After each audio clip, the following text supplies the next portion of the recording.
नमस्कार। गाय को सोचते हैं कि सिर्फ गाय दूध दे दे और हमारी वहाँ पर समाप्त हो जाए। मैं ऐसा नहीं मानता हूँ। मैं मानता हूँ कि गाय आज की तारीख में बैंक की फिक्स डिपॉजिट एफडी की तरह से है। इसको आपको दोबारा से जागृत करना पड़ेगा। हमारे जो पुराने पूर्वजों की जो संस्कृति थी उसमें दम थी, वो कैसे होगा। मेरा एक ही है सेंटेंस घूम फिर करके कि वो है एक अच्छी जेनेटिक। एक अच्छी जेनेटिक को हमको जन्म देना पड़ेगा और मैं हर वीडियो में लगभग आपको जागरूक करता रहा हूँ। वो घड़ी अभी ज़्यादा दूर नहीं है। आनंदा जेनेटिक फार्म पर लैब का काम चालू है। अच्छी क्वालिटी के पीएचडी होल्डर्स यहाँ पर ज्वाइन कर चुके हैं और वो दिन दूर नहीं कि हम आपको निश्चित तारीख दे देंगे। इस तारीख को हम आपको जेनेटिक देना चालू करेंगे। लगभग हम तारीख देने के नज़दीक हैं। हो सकता है मैं अगली वीडियो में मैं आपको तारीख भी साझा करूं। हमारी टीम बहुत ज़ोर शोरों से काम कर रही है और हम ये पूरी जेनेटिक समर्पित करेंगे अपने भारत देश के किसानों के लिए। और जैसा मैंने पहले भी कहा है, मैं अभी पीछे एक देश का टूर किया। वहाँ उस टूर पर मैंने पाया कि वहाँ छोटे फार्मर नहीं हैं, वहाँ बड़े किसान हैं और बड़े किसानों के पास वहाँ कोई गाय जो है ना 40 लीटर से कम दूध नहीं दे रही है। अब आप सोचो हमारी देसी गाय में कितना बड़ा स्कोप है। अगर हमारे इस भारतीय संस्कृति की जो भारतीय देसी नस्ल है वो 40 लीटर दूध दे, हमारे गाँव में हमारे किसान की कितनी बड़ी खुशहाली आएगी।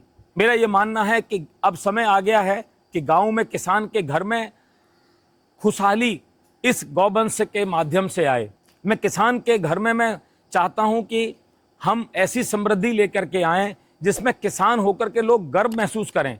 वो ये ना सोचे कि वो किसान के आगे जो शब्द लगता था पुराने ज़माने में गरीब किसान, वो मेरी इच्छा है कि वो ज़रूर हटे।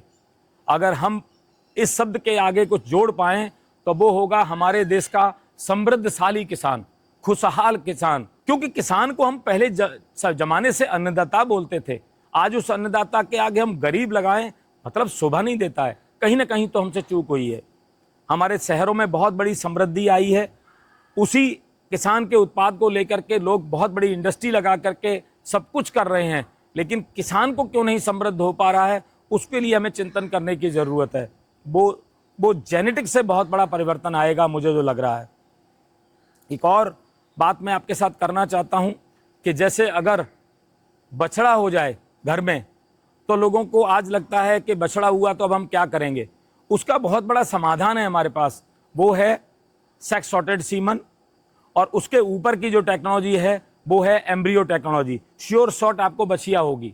तो आज अगर टेक्नोलॉजी अपने पास है और किसान को जागरूकता की ज़रूरत है, उसके बावजूद भी किसान अगर पुराने ढर्रे पर चलेगा, नेचुरल सर्विस से काम करेगा, बछिया होगा, बछड़ा होगा तो दुख मनाएगा। क्यों कर रहे हो ऐसा काम? पहले ज़माने में बछड़ा बैल बन के जो है ना खेत की जुताई करता था, आज ट्रैक्टर आ गया है तो बैल की ज़रूरत नहीं है। तो हमको टेक्नोलॉजी को पकड़ना पड़ेगा, बदलते ज़माने के हिसाब से चलना ही पड़ेगा। नहीं बदलोगे अपने आप को तो दुख पाएगा, किसान का भला नहीं होगा।